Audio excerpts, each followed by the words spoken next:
Hello everyone. China-Africa Summit has gotten the American and European governments spinning. China is taking Africa, and the dollar is falling.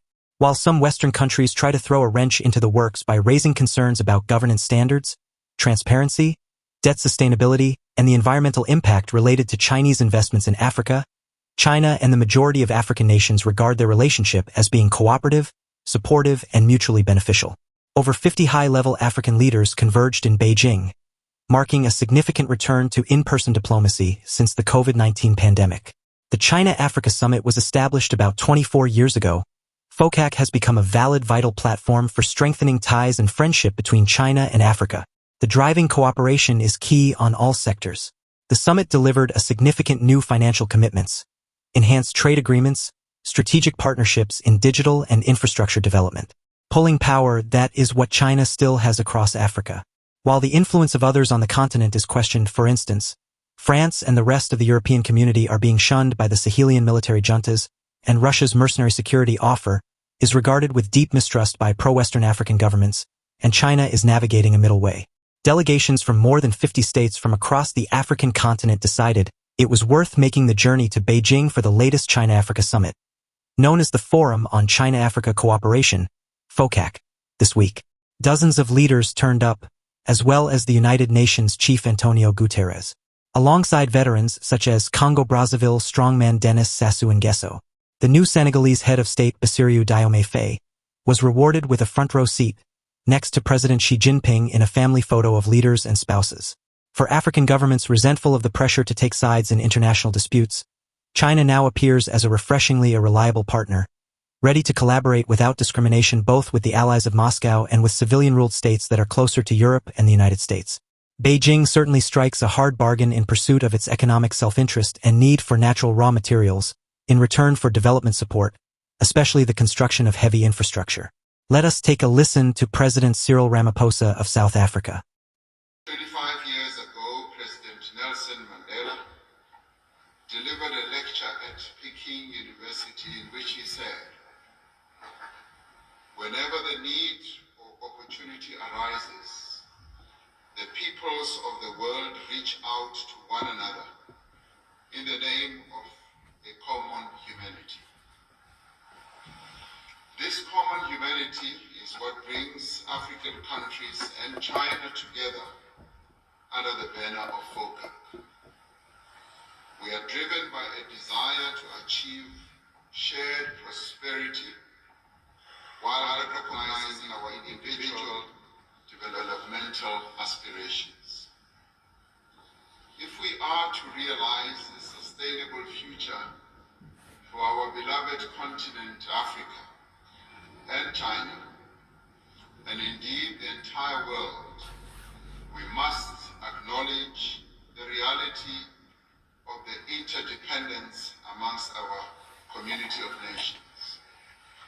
If we are to build a future that is people-centered, development-oriented and inclusive, we need to work in a spirit of cooperation and collaboration. China has a long history of friendship and solidarity with the people of Africa over many centuries. And we thank China for continuing to expand and develop a spirit of cooperation and collaboration, particularly with our continent, Africa.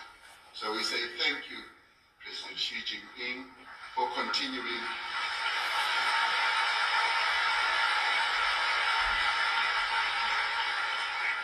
Since this relationship was institutionalized through FOCAC 2000, ties between China and Africa have continued to grow and to deepen and to broaden. We welcome the proposal by President Xi Jinping to elevate China's bilateral relations with African countries that are having diplomatic ties with China to the level of strategic relations. This, to us, shows the great importance that China attaches to its relationship with the African continent and with individual countries on the African continent. And for this, we thank you again.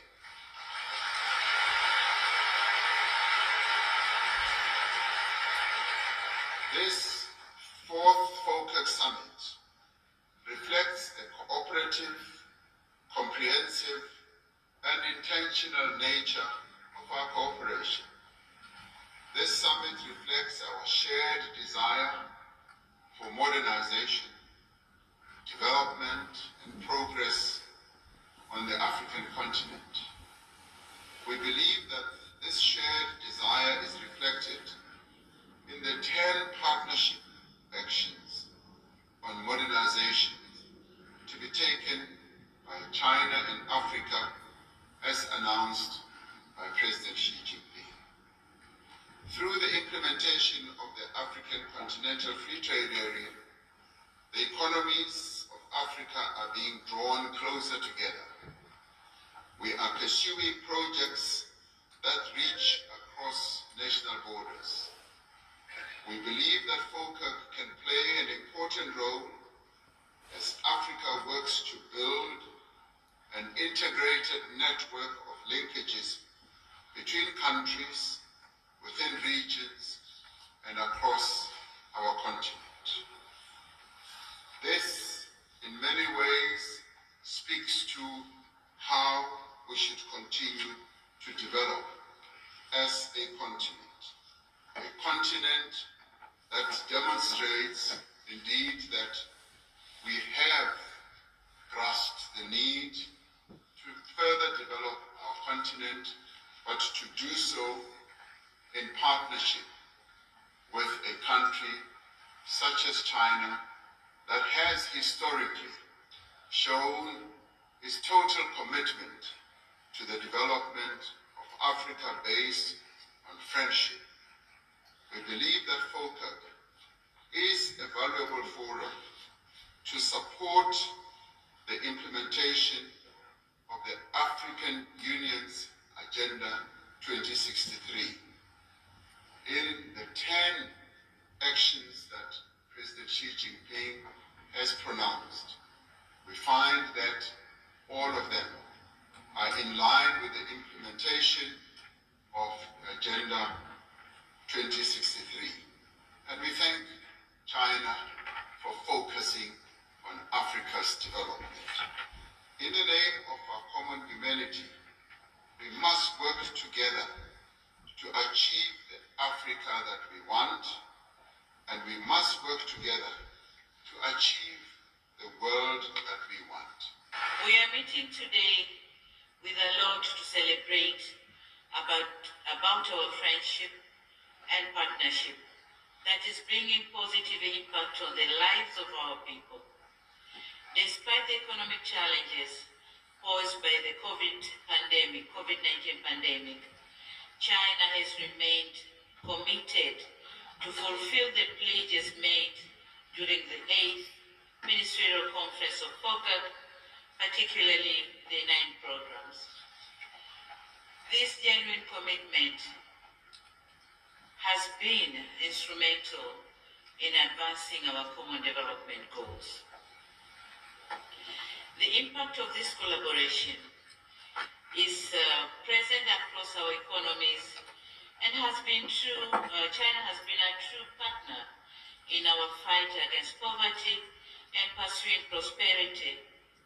China imprints are evident and vivid in infrastructure improvement, rapid industrialization, and all progress in small and medium enterprises in our countries. In recent years, we have witnessed a significant increase in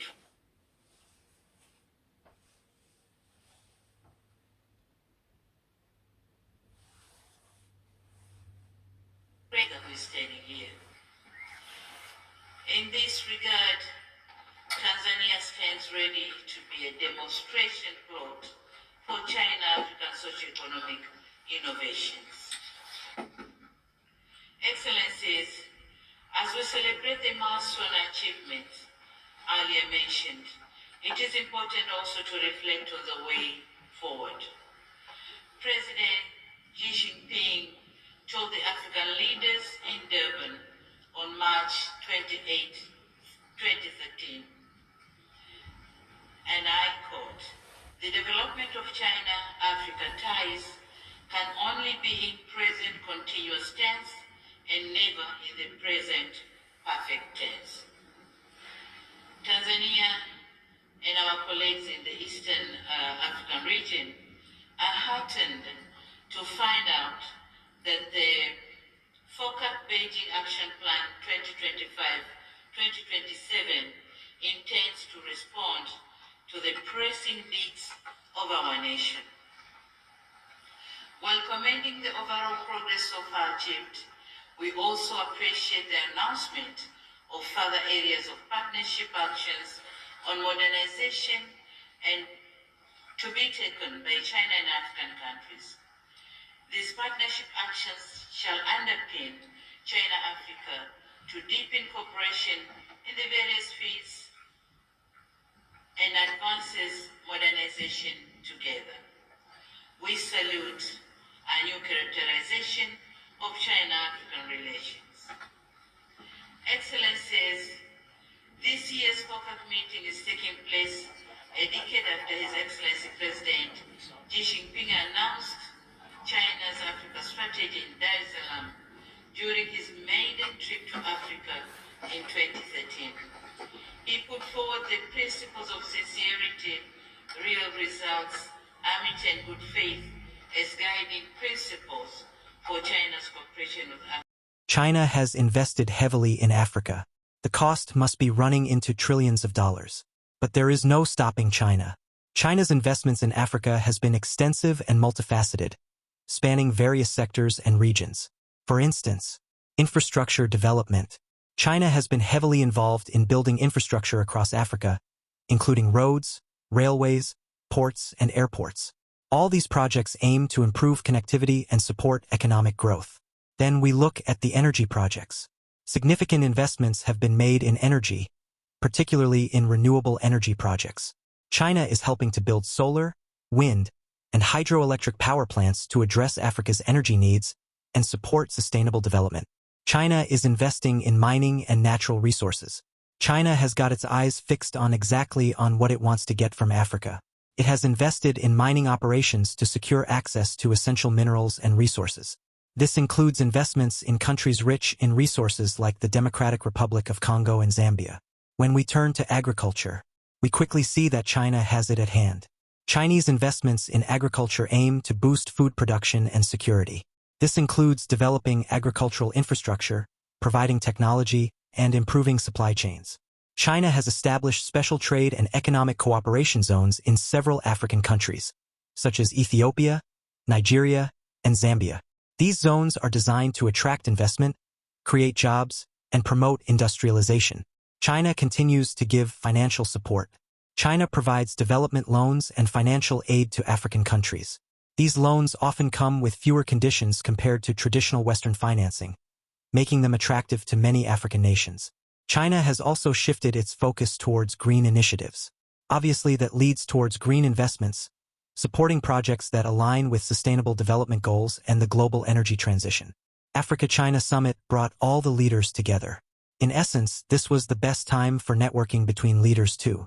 This provided the platform for networking and establishing connections with key stakeholders in various sectors. For China, Africa is a significant development partner due to its resources, markets, economic opportunities, and investment potential, and its engagement with African countries is a prime example of South-South cooperation, which emphasizes solidarity among developing nations in the face of Western exploitation and suppression. For most African countries, China is a valued partner providing trade opportunities, investments in infrastructure, and diversification of support for their development efforts beyond the traditional ex-colonial powers, whose assistance is often conditional and exploitative. So, the 2024 Africa-China Summit will see African leaders walking with smiles on their faces with satisfaction. Both parties will be happy with economic cooperation, debt relief, health education, sustainable development, security stability. May amicable partnership continue.